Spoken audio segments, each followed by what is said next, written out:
Wala akong oras. Yan ang madalas nating excuse kung bakit hindi tayo makapagsimula ng negosyo, mag-aral ng bagong skill, or ayusin ang finances natin. Pero honest question lang, talaga bang wala kang oras? O baka hindi lang yon ang priority mo sa ngayon?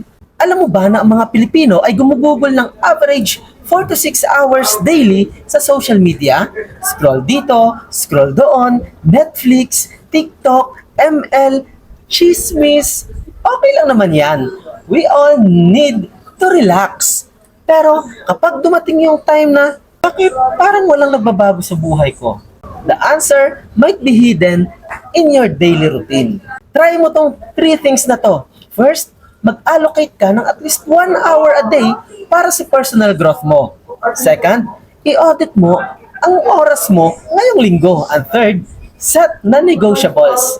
Halimbawa, every 8 to 9 p.m., this is for my side hustle. Kasi kung hindi mo bibigyan ng oras ang goals mo, hindi rin ibibigay sa'yo ang resulta na gusto mo. Ang totoo, lahat tayo may 24 hours. Ang pagkakaiba lang, paano natin ginagamit.